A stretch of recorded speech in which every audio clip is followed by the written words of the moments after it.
মশাই, ঘটক মশাই, শোনেন শোনেন শোনেন। ঘটক মশাই, আমি তো বড় একটা মুশকিলে পড়ে গেছি। আমার মেয়েটাই 10-12 বছর ধরে বিয়ে দিতে পারতেছি না। এখন আমার মেয়েটা বিয়ে দেওয়া লাগবে। মেয়ের শুধু একটা সমস্যা, মেয়ে দেখতে শুনতে খুবই ভালো। মেয়ের একটাই সমস্যা, শুধু একটা চোখ নেই তার। তুমি যেরকম করছো ওরকম ছেলে তো আমার হাতে নেই। ঘটক মশাই, আমার তো মনে করেন একটা ব্যবস্থা করে দিতে হবে। আপনার হাত দুগুণ ধরে বলতেছি, আমি আপনার টাকা দোকানে 50,000 টাকা দোকানে আপনার হাতে। এখন আমার একটা করে দিতে, আমার মেয়েটা যে করে বিয়ে দিয়ে দেন। ফলের কথা তো একজন বলিল, ছাবারের এক ঠ্যাং খোড়া আর এর মেয়ের এক চোখ কানা।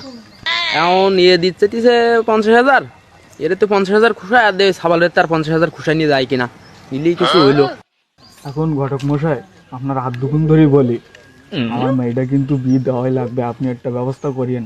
চিন্তা করা লাগবে না বাবু, তুমি থাকতে লাগো, আমি ব্যবস্থা একটা করতেছি। আচ্ছা, মনে রাখেন আমার হ্যাঁ কথা, হ্যাঁ হ্যাঁ, মাথায় তোমার রাখেন। কথা মনে থাকবে, অবশ্যই হবে।